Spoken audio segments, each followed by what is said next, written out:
Hey Patrick, can you hear me? Stephanie, do you hear me through Zoom?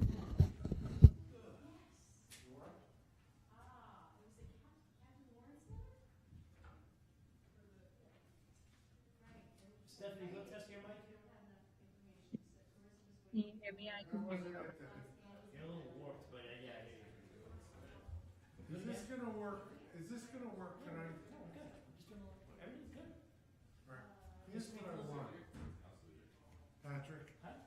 all the presentations go here and here, so that the audience can see it. Sure. And the people who appear, you know, in the meeting, go over here. Guys are so dressed up. We are. We're professional.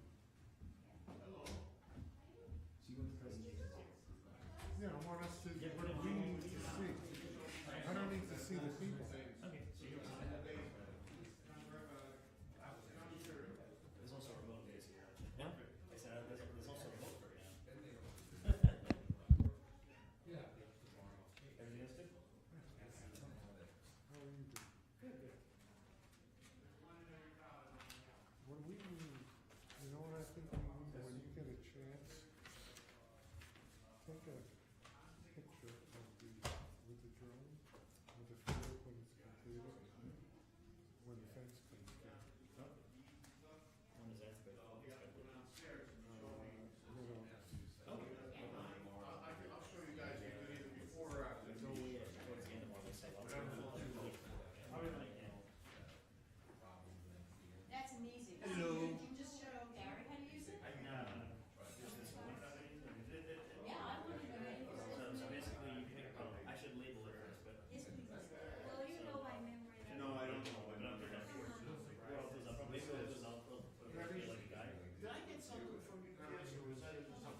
Welcome, everybody, to the Rye Town Council meeting of July 18th, 2024. Please rise, and Deputy County Executive Ken Jenkins will lead us in the pledge.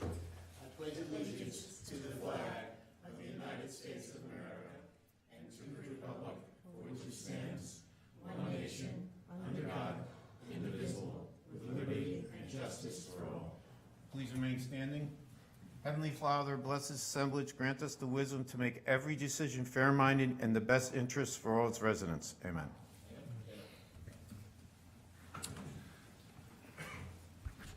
Hope, please call the roll. Councilperson Jill Axelrod. Perfect timing. Councilperson Pamela Jaffe. Absent tonight. right? Absent. Pam is traveling this week. Councilperson Thomas Nardi. Present. Councilperson Randy Selyer. And Supervisor Gary Zuckerman. Present. Thank you. I'd like to welcome County Executive George Latimer and Deputy County Executive Ken Jenkins, who have kindly graced us with their appearances, and we welcome you wholeheartedly. Thank you very much, Mr. Supervisor, members of the council, and those who are watching at home, those who are in the room tonight. Ken and I are visiting, as we have been doing with all of the towns, cities, and villages across Westchester County, to give a brief update on where we are in the county government. We've tried to create a partnership over these 7 years with, in this case, the town of Rye, with all of the municipal governments. And sometimes, you know, the mountain comes to you, and that's what tonight is about. To just give you a brief update on a couple of issues and open the dialogue as we go through the second half of the year. I want to note that I don't come empty-handed, as my mother once told me. I brought copies, which I guess I'll give to Debbie to circulate for both members and others in the organization, which is the quarterly calendar of parks events out of various county parks. These could either sit in a box in the recreation office in the county government, or we can get them out into the community so people will know what's happening in our various parks. And we have a lot happening this quarter, so we'll provide those for you so that you have a chance to see it. Very briefly, just as a baseline, Westchester County is a regional local government. You are a local government, we are a regional local government, and we're tasked either by state law or by past practice to do certain types of functions that you wouldn't expect every town, village, or city to do. So where you have certain responsibilities as a town government, and particularly your unique situation as a town government where villages comprise the local government underneath you, you have responsibility for parks and bridges and things of that nature. You collect taxes and so forth. Our responsibilities are for things that you would not expect every city, town, or village to do. We incarcerate prisoners. We run an airport. We run a bus system. We have sewer treatment responsibility. We have some regional parks that complement the local parks that have across the board. County government is a $2.4 billion operation. That compares with the state government being about, round numbers, $230 billion. So we're, you know, 1/100th of the size and scope of the state in terms of what our government does. We have 4,200 employees, and as I mentioned, some of these departments, Department of Health, very impactful when issues arise, Department of Community Mental Health, Parks Recreation, we have a county police function, we have the Department of Social Services, which is our largest department, the Corrections Department, which is the second largest department in county government. We have Probation Department responsibilities. Our DPW Transportation Department is there. Then we have lots of offices and so forth. And then the usual back of the house functions, planning, budget, law, IT. Of course, as you well know, as Councilwoman Axelrod knows, particularly the Westchester County Board of Legislators serves as a legislative body with the executive branch. And it does divide when you get to the level of the county government, stays divided through the state and the federal government. But I'd like to think we have the best legislative executive level of relationship. Both Ken and I have been legislators. We both chaired the Board of Legislators in past years. So hopefully, as the town interacts with the county, you get a better sense of the county's willingness to do something as an entity, even though it does require the legislature and the executive to be in sync on certain kinds of things. Ken is going to talk about some of the local issues right now that we're tracking, that track the town and the county, and then I'll just close off with a couple of other things. Thanks, George, and certainly it's always great to be here in the town of Rye, and we wanted to follow up on a couple of the items that we've been working on together. Certainly last year is one of the festivities that we had was at Playland Park, and certainly talking about the fence. The county did reinstall that fence, and since we haven't heard anything this year, we assume that everything is working fine, Supervisor. Working just fine, thank you. No, well, and we appreciate the conversations that we've been able to have together to make sure that those things get done. This past week, we had another opportunity to have discussion based on our planning board's discussion about the bathhouse. The $427,000 that was added into the county's budget for parks, recreation, and historic structures was just being added into the planning board's budget for, the county's budget for capital for 2024.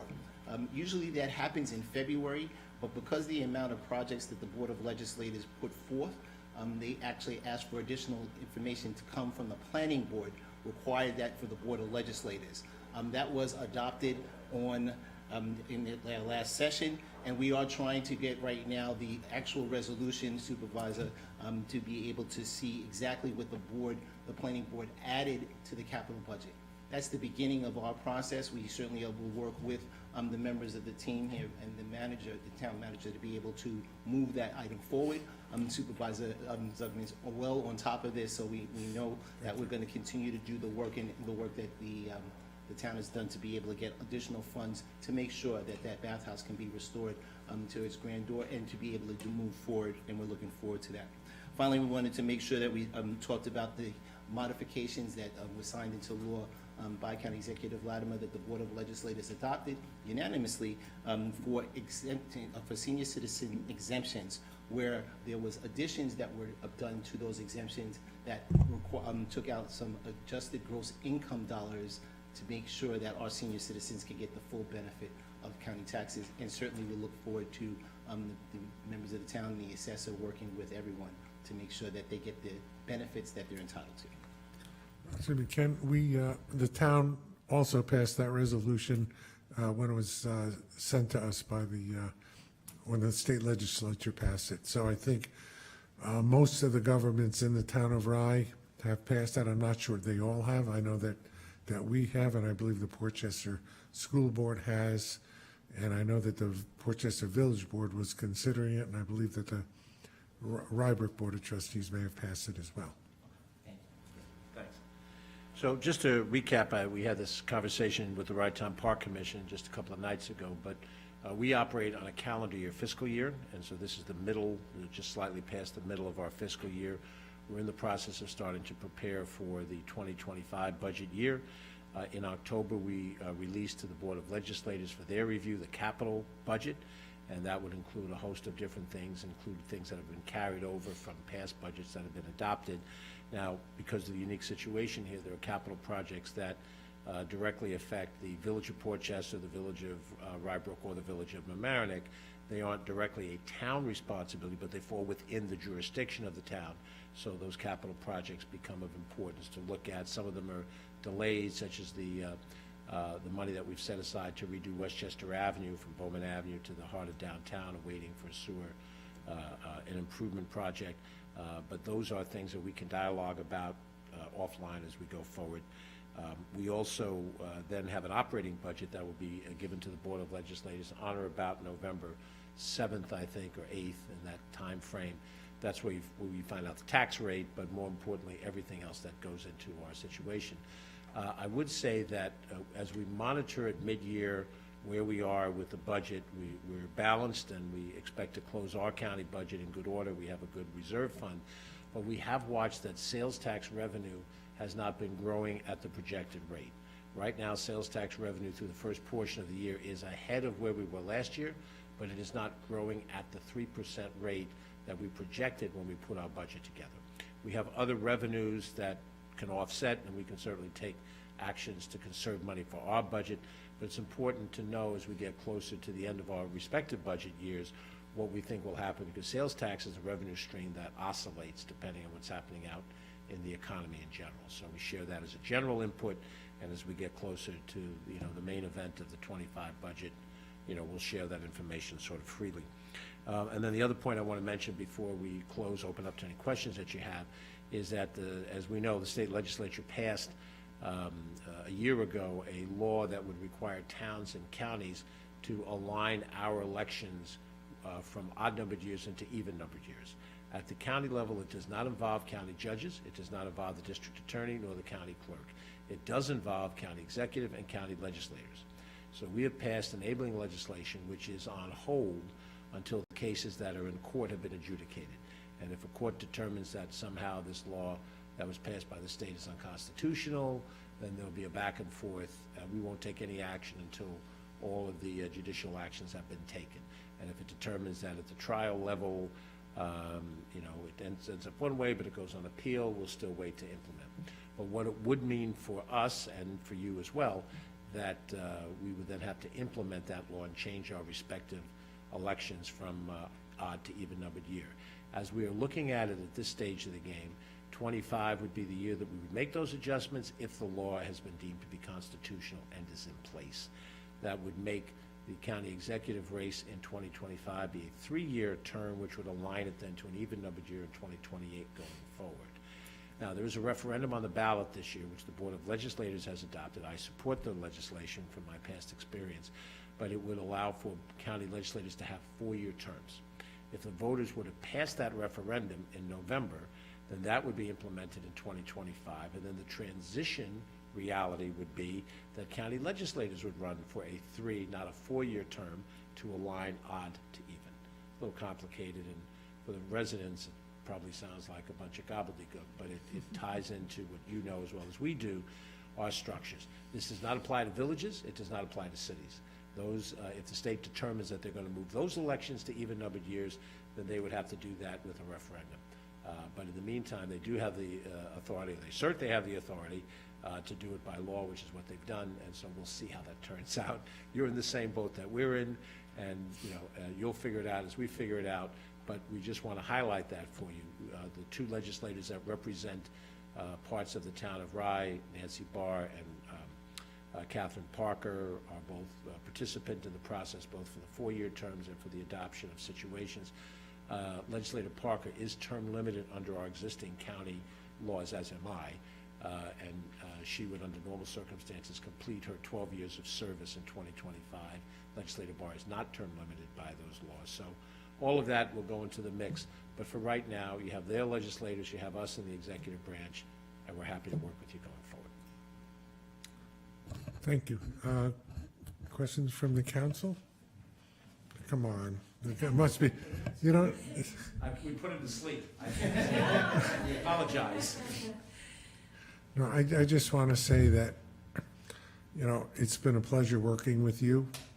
George, we've known each other a very long time. And Ken, I've known you a long time, not a very long time. It's really been a pleasure working with both of you. And when George was first elected, he made a promise to all the municipalities that he would be a true partner and would come to meetings and would discuss things. And that has come to be. And I don't want to get political, but I'm looking forward to the time when the county executive will be our congressman, and you, Mr. Jenkins, will be our county executive, and look forward to a continued productive partnership with you and with George in Congress. And I think that, I can speak for the town of Rye and the various municipalities in this area, that you have been a true partner, and we have been partners with our county legislators, both Nancy Barr and Catherine Parker, as well as with our other municipal officials in Rybrook, in Portchester, in Mamaroneck, Larchmont. I mean, what a lot of people may not realize when they go about their daily tasks and are not really concerned with government, but we mostly all work cooperatively together. We have the Municipal Officials Association that gather monthly, and that includes all of the towns, all of the villages, all of the cities. And I have a separate supervisors group that gathers monthly. And by the way, you guys are always welcome to join us. and we discuss issues. And I know from experience, for myself personally, and I know for the other elected officials, we can pick up the phone if we have a concern and call either of you, and we get you, and you respond. Sometimes you can't do things because they just can't be done, or it may be a little difficult to do. Actually, everything can be done, it just, the impossible takes a little longer. But we are so happy for our relationship with the county and with both of you personally. It's been a pleasure. Thank you very much. Thank you all very much.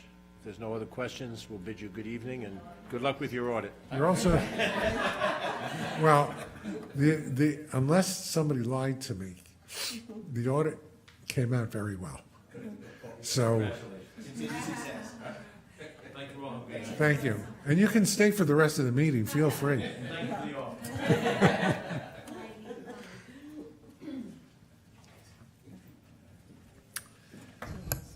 Okay, before we get to the audit, the minutes of June 13th, I assume everybody has read them. If there are no objections or additions or corrections, may I have a motion and a second? So moved. Second. All in favor? Aye. Aye. Okay, we have a presentation from O'Connor Davies LLP, presenting our Town of Rye audit for the year 2023. Jeff Shaver, welcome. Thank you. That's a very difficult act to follow. I wasn't anticipating that It this always evening. is. Jeff, I gotta tell you, I go to events and, you know, they call on people to speak, and as county executive, George goes first. And it's always tough to follow, George. It really is. I'm glad, this is Scott Oling to my left, senior partner with the firm, here to assist me. He's probably not going to say too much, unlike what he normally does, because he did have some oral surgery today. But thanks to Scott for coming here for support. I'm just going to take you through, similar to last year, an overview of the audit, and then go right into the general fund results, revenues, expenditures compared to budget, and go into some details on those revenues and expenditures. And I'll talk about the fund balance a little bit, and I'll summarize the debt at the end of the presentation. So in terms of the audit, field work is complete. Financial statements have been reviewed by management. We've completed the audit. We've issued an unmodified opinion on the financial statements. That's an auditing term. In layman's terms, we call that a clean audit opinion, and that's the most favorable opinion that the town can receive. What that means is the numbers in the audited financial statements are complete and accurate, and the note disclosures are also complete and accurate and fairly stated. Auditors are also required to inform those charged with governance or the board if there's any material weaknesses or significant deficiencies in internal controls noted during the conduct of the audit. I'm happy to report that we did not identify any of those, and no instances of fraud were noted during the course of the audit.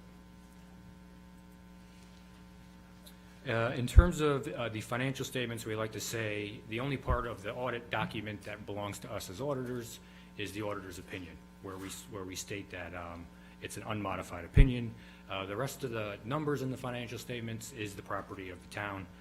So the town is also responsible for selecting and implementing the appropriate accounting policies, fairly presenting the financial statements in accordance with U.S. GAAP, maintaining effective internal controls, compliance with laws, regulations, and contracts and agreements, and of course, providing all the records to the auditors as we ask for them. So from there, I'm going to pivot into the general fund. This is the schedule of revenues, expenditures compared to the budget. You'll see it's a 4-column presentation. The first column is the budget as originally adopted. The second column is the final budget encompassing any transfers or amendments approved by the board. The third column is the actual revenues and expenditures and a change in fund balance. And finally, the variance column is the difference between the final budget and the actual results. You can see in terms of total revenues, the initial budget called for $6,887,000 of revenues to be collected. The actual revenues were $7,100,000, some 213,000 greater than what was anticipated to be collected. On the next slide, I'll take you through some of those details. On the expenditure side of the budget, $7,201,000 was anticipated to be spent, while the actual expenditures, $6,468,000, some $733,000 less than was anticipated to be spent.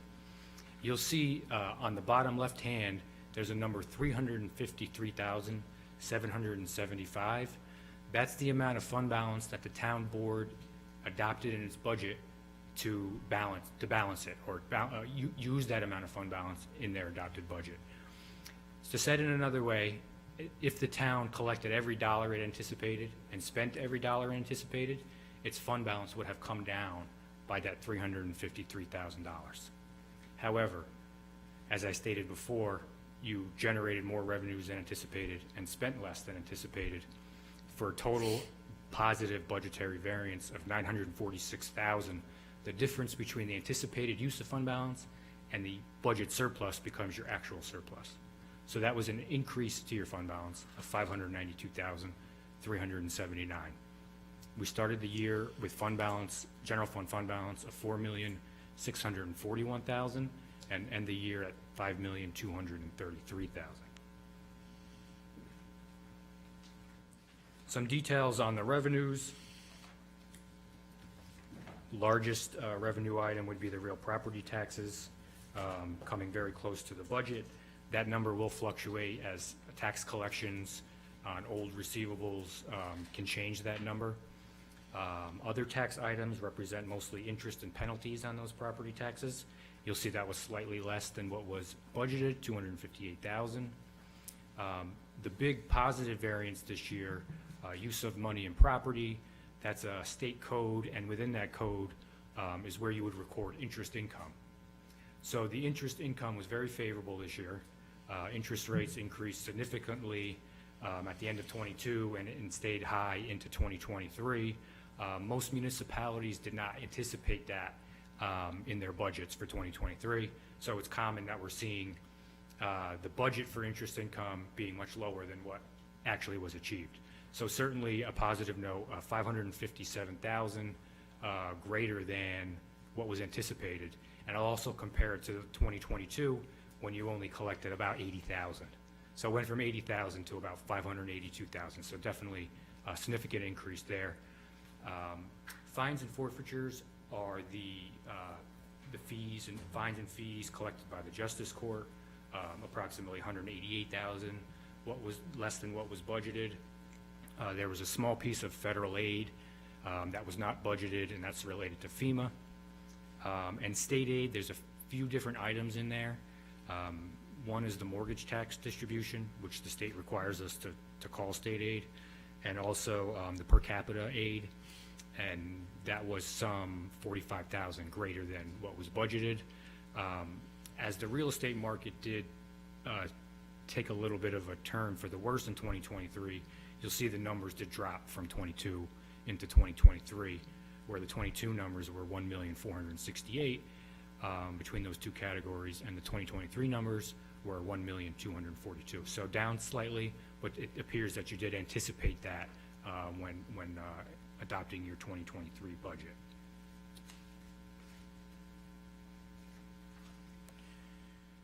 In terms of the expenditures, you'll see the total amount of the appropriations, $7,241,000, while the actual expenditures, $6,508,000, some $733,000 less than what was anticipated to be spent. Certainly favorable for the town.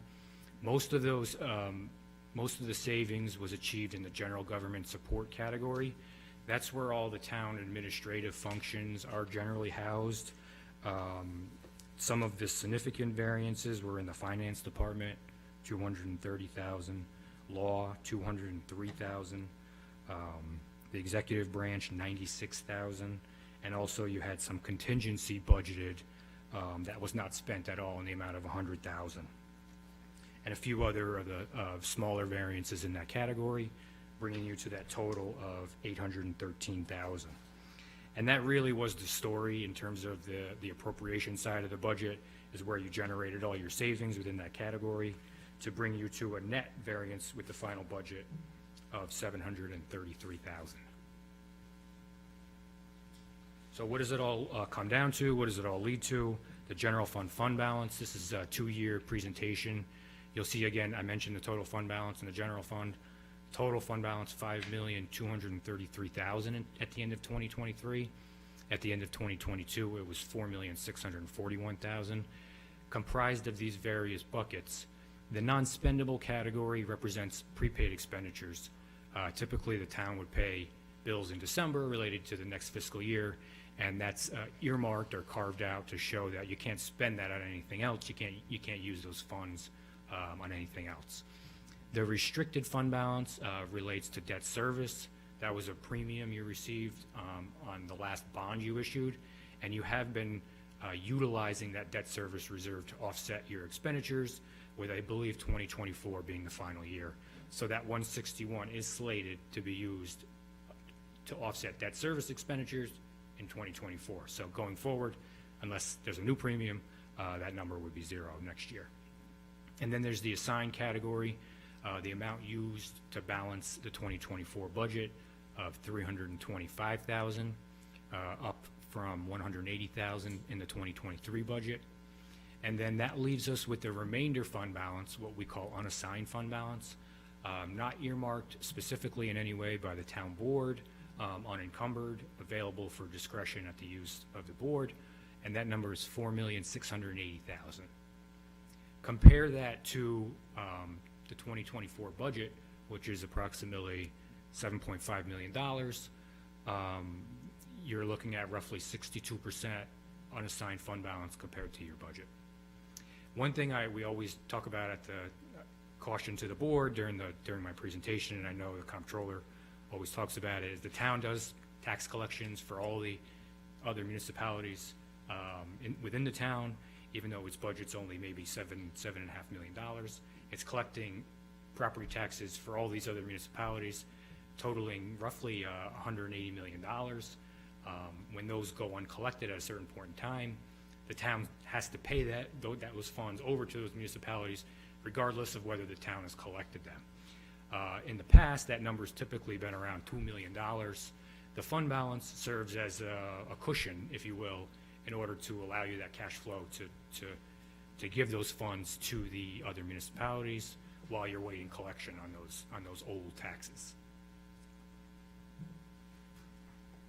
I just wanted to cap off with a summary of the bonds outstanding. Total bonds outstanding at December 31st, 2023, $11,370,000. Two bond issuances, with one being $5,355,000 and the next being $6 million. The debt service obviously being budgeted for on an annual basis and will mature in 2036 and 2041. That is all we had for prepared remarks. If there's any questions that anybody has, we'd be happy to try and answer them. Board have any questions? No questions? Well, I have something to say. Sort of an elaboration, and Dave, you could step in here if you want. You know, we've made a great effort to make sure we have good tax collections. And, you know, we've gotten our unpaid taxes, our receivables down. If you look at our current financial statement, I know that this report goes through December 31st of 23, but on Dave Burns' latest financial statement, the receivables are down to just about 1%, which I think they go down all the time because we've taken an aggressive position in making sure that the taxes are collected and going after those who are delinquent in their taxes. And as you pointed out, you talked about reserved and unreserved fund balances. we need to reserve money for uncollected taxes. So that money is not available for general government purposes. And by having a very good rate of collection, or in reverse, a very low rate of delinquency, there's more money from our taxpayers that are able to fund the government without resorting to a tax anticipation note or other means,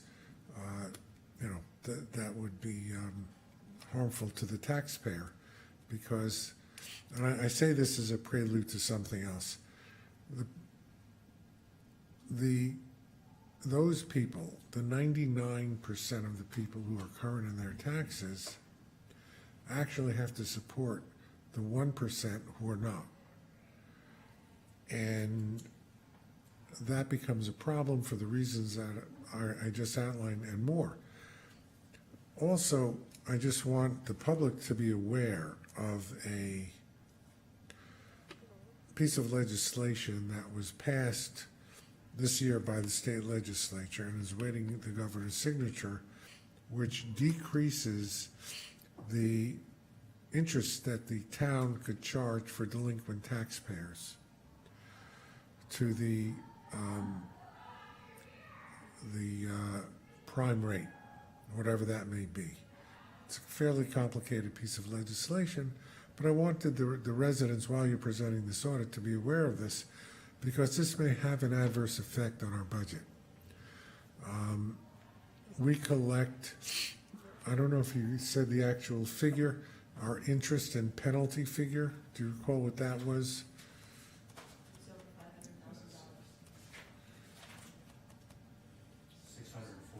Right, right.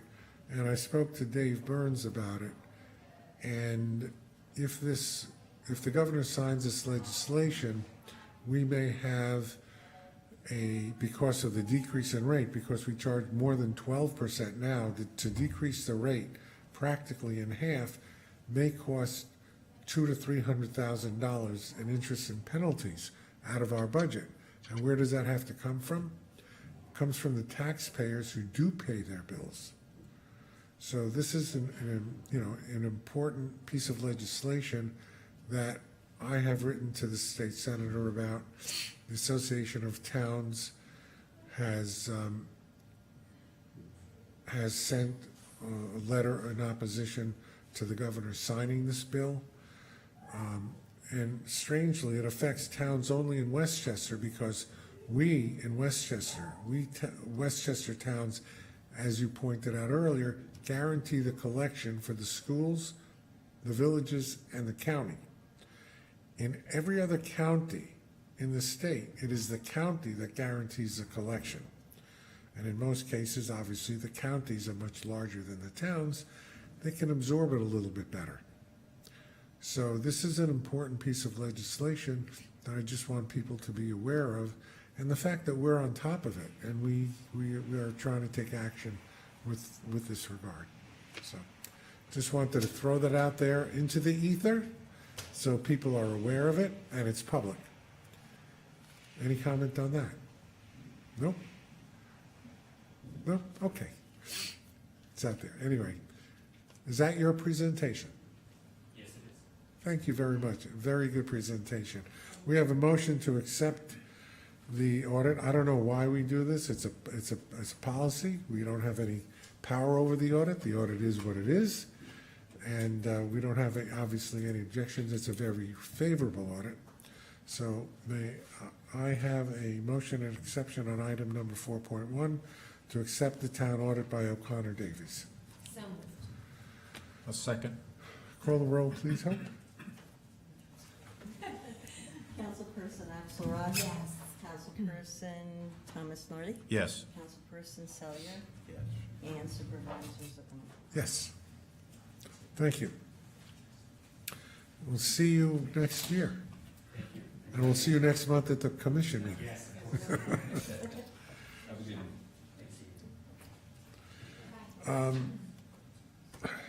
Our resolutions, first resolution is to set a date for a special town meeting, which will be on July 25th, which is next Thursday at this time. The major reason to have a special meeting is so that we can have a public hearing to get authorization to submit an application to Westchester County for the Community Development Block Grant Program, also known as CDBG. So, may I have a motion and a second to set the special council meeting? I'll make the motion. I'll second. Okay, we don't need a roll call. All in favor? Aye. Aye. Thank you. The next item is to schedule now that we have a special meeting, we have a resolution to schedule a public hearing to authorize submittal of the aforesaid CDBG program application to the County of Westchester. May I have a motion and a second to set the public hearing for July 25th at 6 p.m.? I'll make the motion. I'll second. This one, let us call the roll on this. Roll call. Councilperson Axelrod? Yes. Councilperson Nardi? Yes. Councilperson Selyer? Yes. And Supervisor Zuckerman? Yes. Our next item, Jill, I don't want to surprise you with this, but I'm gonna throw this over to you to explain a little bit. This is a resolution recommending that the Westchester County Board of Legislators renew and reaffirm with updates the terminal use agreements of the commercial airlines operating at Westchester County Airport. Do you want to just take us through this? Yeah, so I had the privilege of working with some really dedicated people. We had 4 meetings of the airport task force to talk about what the future of the airport is going to look like. And the task force had some recommendations that they were hoping that all of the surrounding municipalities would be willing to accept via resolution to put their support behind it when the county goes to make decisions about how the terminal use agreements are going to be structured in the future. Pretty much the highlights are that they would basically reaffirm the substance of the existing terminal use agreements, also known as TUAs, adjust some of the fees, operating costs to represent the current costs to the county. And there have also been issues regarding compensation for the EMS services at the airport, which are provided by the Portchester, Rybrook Emergency Medical Services, and how they would be compensated for that. So, Thank you. yes. Harrison doesn't contribute, have EMS there or anything? Because it's like on the border with Harrison? That's not my understanding, but Okay. I could, that was not anything that was brought up during the meeting. So Chris Bradbury was there, Peter Schlacht is another Rybrook resident, so perhaps there was an overemphasis on the. No representatives from Harrison on the committee? I don't believe so, no. It was Greenwich, Rye, City of Rye, obviously myself from the town of Rye, as I said, Rybrook. Yeah, you and Michelle Goodman from Rye Net. Yeah, oh, right. that's Right. correct. For representing the town of Rye, we had, pardon me? Harrison's not mentioned in all the meetings. Yeah, I don't recall. Intermunicipal. Yeah, the meetings were done by Zoom, so it was just lots of faces, so Okay.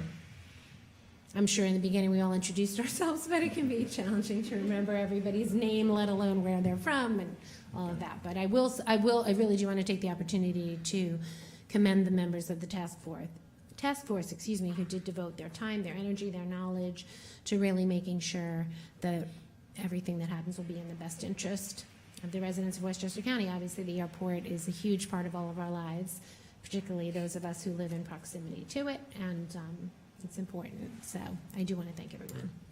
Thank you. May I have a motion and a second? If it's appropriate, I'd love to make the motion. Second, please? Please call the roll, Hope. Councilperson Axelrod? Yes. Councilperson Nardi? Yes. Councilperson Selyer? And Supervisor Zuckerman? Yes, thank you. And Resolution 5.4 to authorize expenditure of up to $40,000 for information technology. Basically, this is to convert from our .com website to a .gov. And Debbie has been spearheading this. Yes, and I just very skillfully deleted the presentation.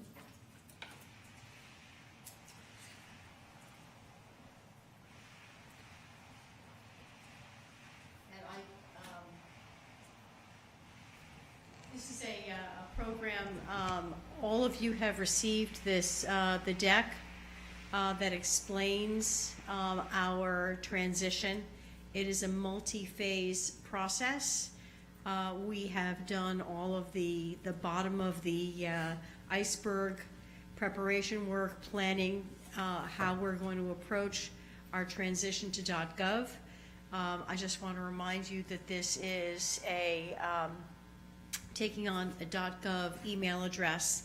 Not only provides trust to residents and members of the community who interact with members of the government, but it also is required in order for us to be in compliance both with the .gov regulations, with the federal agency called CISA, with particularly any government having to do with the justice court system and the police have requirements that by CJIS,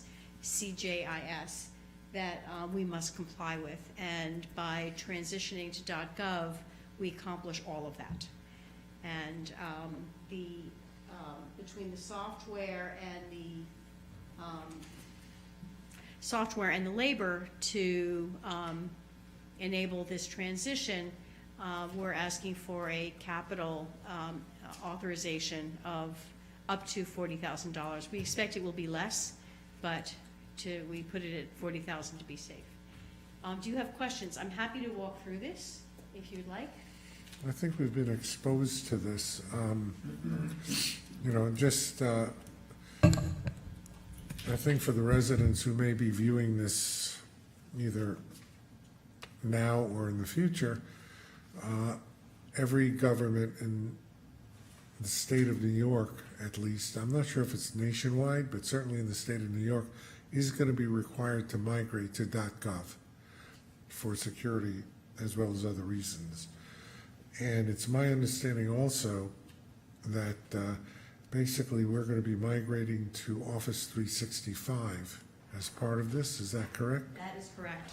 Yeah. Yes, and at long last, we will all be on the same generation. It will be a lovely thing. So we're going to be very up to date. This is going to go along with updating our website. We're going to be updating, we just started our Text My Gov service, which there's some glitches, but I've been getting texts about different events, and I think it's really great to be able to have everything come to your phone and you see what's going on, your calendar, you know where to go. It's really good.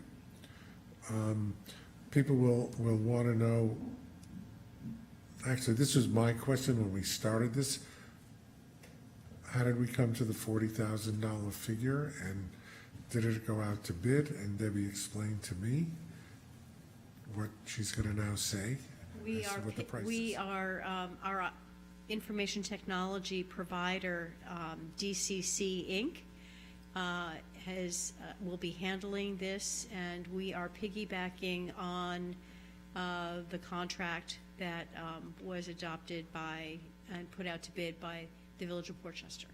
So the hourly rates are consistent with the rates that we agreed to when we started the contract with DCC, and they're up on the board now. So that this is how we arrived at what we expect not to exceed $40,000. The only thing I have is I see a typo on the resolution.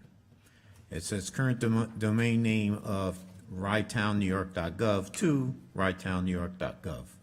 It should be rydtownride.com. Yes, thank you. That's the only thing I see. That's the only, Yeah, it should be townofryny.gov to rytownny.gov. Yeah. Good pickup, Tom. Well, that's the only thing I have. Yeah, we just did this at the county. We recently switched over to .gov. And I think just from a logical standpoint, it seems right to be at .gov.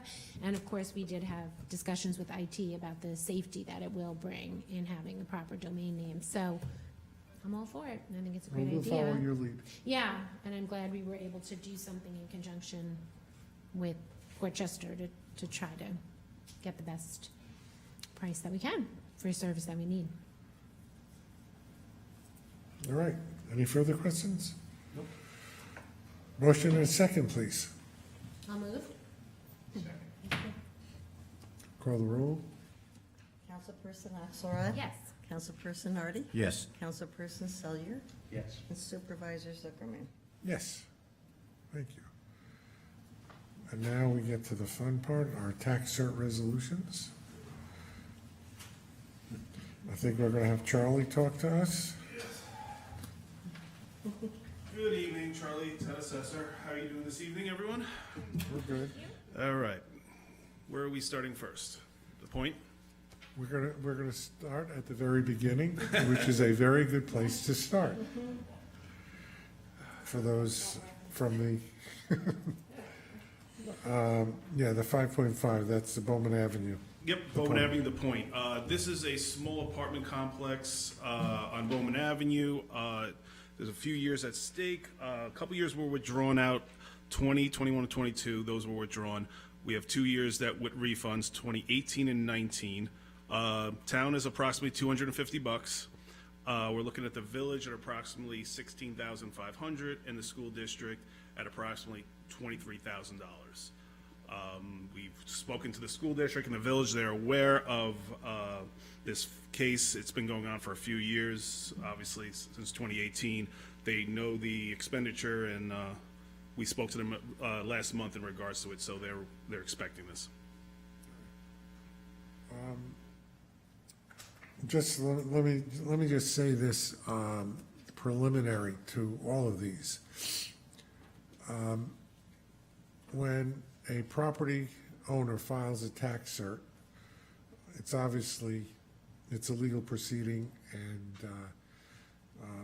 we have a process now where we advise the school districts, the villages, of every single property that files in their jurisdiction, and we have meetings several times a year.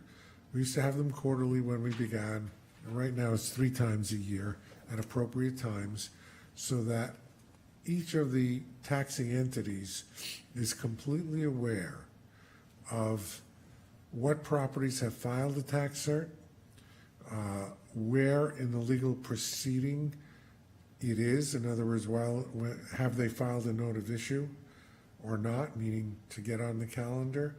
Has there been a scheduling order where basically the court says, okay, we got to get this going now? And we review these, as I say, periodically with each of the jurisdictions in a Zoom meeting with the chief financial officers of each jurisdiction, whether it be the school or the village. Of course, their trustees are always invited to attend should they so choose to do so. And it's a process that we've been following now for a number of years, and it's worked very smoothly. So there are no surprises. And these are done in time for budgeting purposes. They know what's coming down, what may be settled, and what the numbers will be. So they have time to prepare that when they do their budgets, which is the school obviously does their budget in the springtime, and the villages do their budget a little bit earlier because they're due, I think their budget their year starts, I think, is it April 1? The fiscal year. So we have meetings in time for each of them to know, and we do it several times a year, so we know what's coming down the road usually at least a year in advance. First to June 30th. Pardon me? The fiscal period for the school? No, July- I said the village. Oh, The village, school, yeah, the that's school, Ju- the school starts July Yeah. 1st, and, ends June 30th. 1st to May Yeah. 30th. So, with that explanation, on the point, motion in a second, please. Thank you. I think we'll do this by voice vote. All in favor? Aye. Thank you. Our next one is, 5.6. this is 2 Highland. This is a little bit larger. Charlie? Yes, 2 Highland Street. This is the StoreQuest self-storage. We have 2 years at stake, 22 and 23. It is a substantial settlement. To give a little background on this, back in a few years before this 2022, there was a transfer of 2 self-storage facilities. The transfer came over as one. So when they did the analysis, they saw a value of 17, 18 million. The assessment then increased, which we find out down the road that it was actually 2 self-storage facilities. So we were able to figure out the issue and adjust the 23 value so that we didn't have 2 years at these large numbers. So we only have 1 year at stake, really. So that's a 2022. The town refund is approximately 4,800. The village approximately 92,000, and the school district approximately 175,000. But we were lucky enough to get it ahead of time so that we don't have double those numbers. Okay. So that was just an error. Yes. Well, the transfer came over as an error. They were supposed to document it correctly. It wasn't documented correctly, and when they revalued it, they did not know. So, Any questions? Motion in a second, please. I make the motion. All in favor? Aye. Next one is Irving Avenue. Bellas Broad LLC, 148 Irving Avenue. This is a small mixed-use building with apartments and a storefront on the lower level. It was 2 years at stake, 2020 and 2021. 21 was withdrawn, and we have a small refund. Town refund is $18, village refund $497, and the school refund is approximately $1,033. No questions, motion in a second. Oh, I'll second. All in favor? Aye. And the last one is Graceland Terrace. This is 182 Grace Church Street. We have 1 year at stake, year 2020. A little background on this, that was the year we did the commercial revaluation. It was valued, this is an affordable apartment complex, it was not valued as affordable, so it was valued as a full market rent building. So we tweaked the value down the years after, so there was only 1 year at stake. So the refund for the town is approximately $1,200. The village refund is approximately $33,000, and the school refund is approximately $70,000.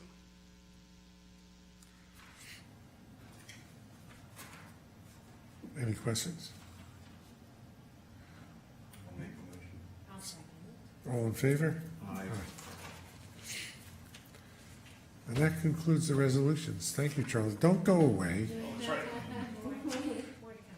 You have an assessor's memo. You want to talk about our tax certs, which we just mentioned. Yes, I gave a memo to the council to review. I'll start with, just to give you a basic idea of the 2023 assessment roll and the 2024, which is just came out on June 1st, and right now the Board of Assessment Review is reviewing everyone's cases at this point.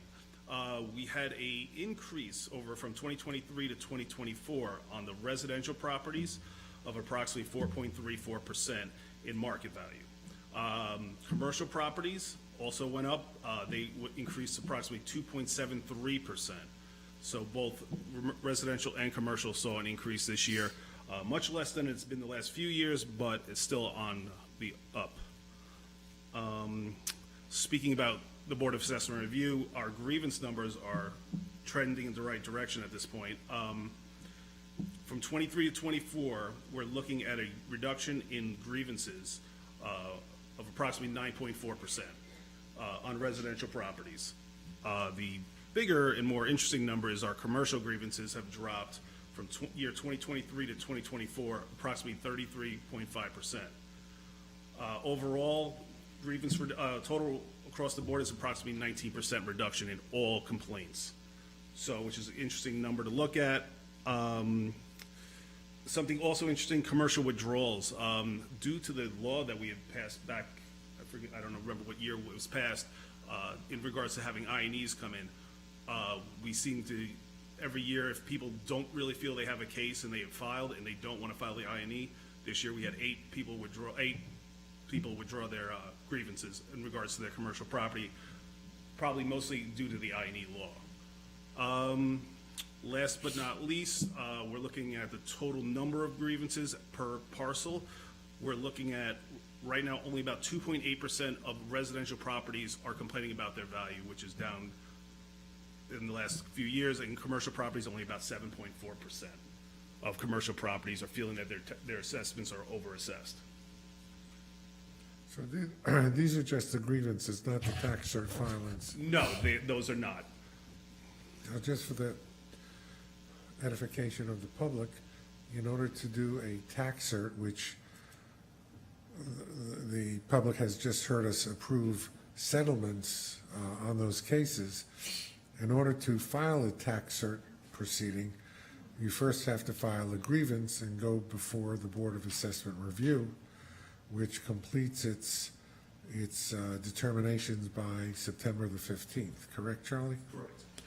And then after that, I think the date to file a grievance is 30 days, which is generally October the 15th. So, and then we know what cases we have in court. The commercial cases do what they call Article 7 tax cert filings, and the homeowners, with some rare exceptions, file small claims. And those are usually, the tax cert cases go, we have attorneys handle. Small claims usually handled by Gordon, correct? Yes, correct. So that's what the process is for those who are interested. All right. Any questions? I was going to say, any questions? There you go. Anybody? All right. Charlie, thank you so much. Thank you.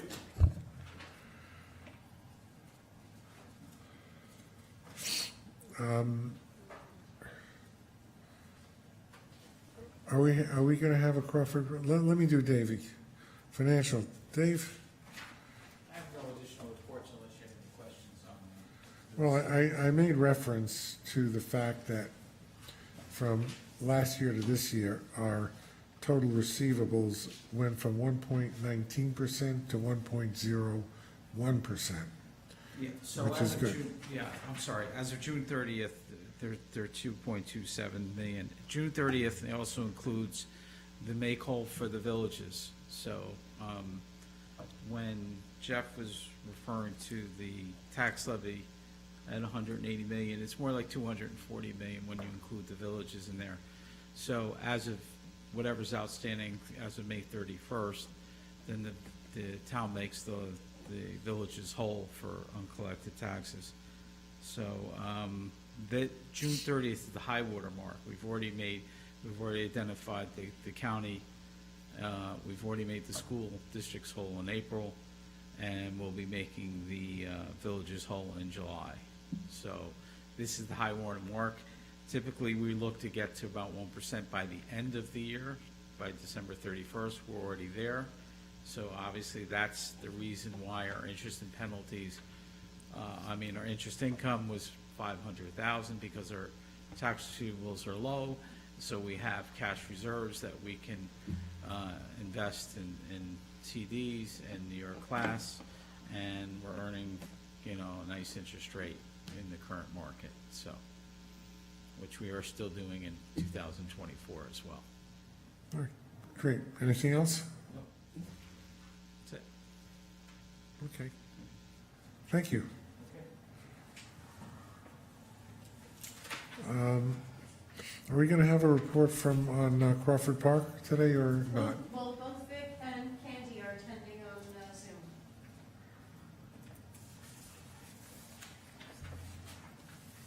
Vic, are you joining us?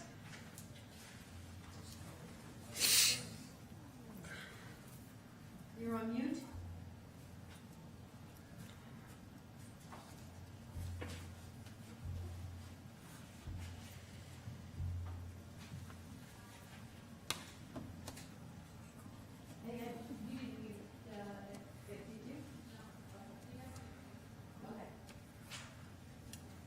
If they don't wanna do a report, that's okay.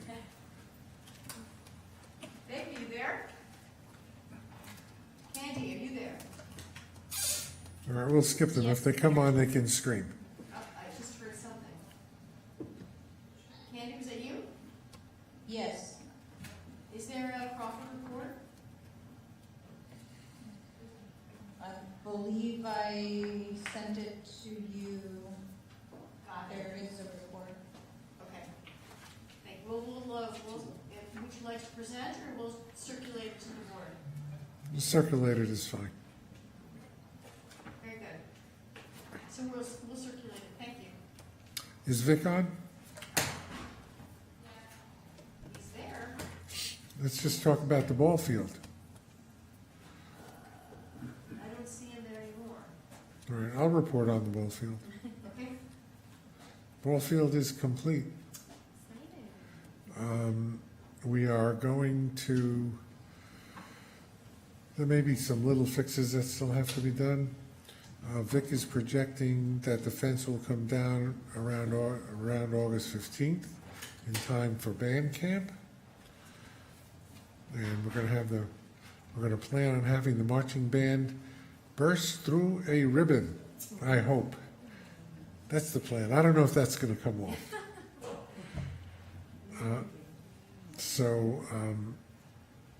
That'll be fun. If you guys want to go over there after the meeting or any time, let's take a look and see how gorgeous it is. Really, really came out well. And I just spoke to Patrick earlier. When the fence comes down, I want him to put the drone over and take a really nice picture of it. The other thing I'll report on for Vic, Patrick just came up and gave me the thumbs up. Okay. The other thing that Vic and I spoke about, and they sent a memo, we had planned, and it looks like it's really coming to fruition, a multi-school cross-country event at Crawford Park primarily. And this will be with Blindbrook, Portchester, City of Rye, Rye Neck, and BOCES, all planning it. And this is scheduled for mid-September. So we're looking forward to that. So that's my Crawford report. Is Nick on? Yes, he is. Good evening, Mr. Supervisor, members of the Town Council. Nicholas Mecca, receiver of taxes. Just want to report that village elections, the first payments were very strong, but still we have 143 people in Rye Brook and 338 people in Portchester, that did not make their payments. Notices were sent out. We ask please that you pay up because the villages require this money to provide services to you. That's how they fund your police department, your DPW, your building department, your recreation. So please see what you can do to get the funds up to date. Secondly, July 31st will be the time to file liens for anyone who still has not paid 2023 taxes. This is the law. There's nothing we can do. It must be filed that day. So please, if you owe 2023 taxes, try and get that cleaned up because the lien on your property can affect your interest rate. Okay, any questions? No questions, Nick. Just, I'm going to follow up. I don't know if you saw the presentation earlier with the on the audit report, my statement about the interest rates, but I just want to confirm, you mentioned that the lien date is July 31st, but we already have a number of properties from the last year that are in lien and that are ready to go in rem. The law That's was, from 2021. That's Right. 2 years. yeah, we have 2 years. We have a total of, I believe, 9 properties now, and of those properties, 3 are residential. The legislature passed another law last year making certain changes into in rem proceedings. However, with regard to homeowners, I think we should let them know that the receiver will be sending out homeowner warning notices very soon to those 3 homeowners who are in lien and subject to an in rem proceeding to take their property. So when they should pay their delinquent taxes or be subject to foreclosure. And the town council will be filing in rems against several commercial properties that are also delinquent. As you heard me speak, as the public has heard me speak, it's important for the town's financial well-being that we collect these delinquent taxes, because the tax-paying homeowner actually ends up supporting the non-paying residents, and that's just not fair. So, public warning. Thank you. I have nothing else, Nick. Does anybody on the council have? Gary, it's Vic. I'm sorry, for some reason my computer would not let me be unmuted or show my video.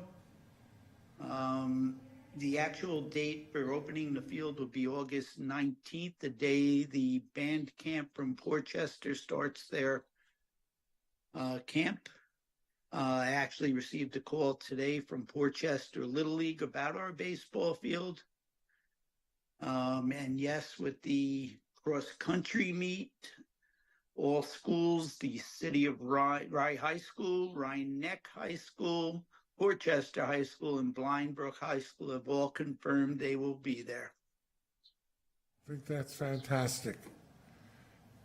Thank you, Vic. Vic, You're welcome. Do you want to talk about the Great Lawn Summer Series, as long as we're talking about Crawford? Okay, yes, on Saturday night, we have Mike T and the Jam Show. We'll be playing, I believe it's from 7 to 9 this Saturday night. And then in August, we do have, I know Gil Paris comes back on the 25th, and a new person, Mark Berger and Ride, on August 10th. Our movies will start the end of August, September, and October, basically because it gets dark earlier, and this way the children are able to stay for the extent of the movies. Great, fantastic. Yes, I'm going to request that the council members calendar October 26th, because we will begin our movie night with a trunk or treat. So you might want to be there with your trunk filled with candy. That was a great fun last year. Very successful. What date is that? October 26th. October 26th. Would you send out a calendar entry on that when you can? Sure. Thank you. Fantastic. Hope your report is submitted. Do you have anything to add? Nothing to add, Anything to say? nothing to say. Okay. Does anybody on the council have anything to say? I think we're ready to. Okay, Just our special meeting, that's it. Then may we have a motion to adjourn? Second. All in favor? Aye. Thank you. Meeting is adjourned. Next meeting is August 15th.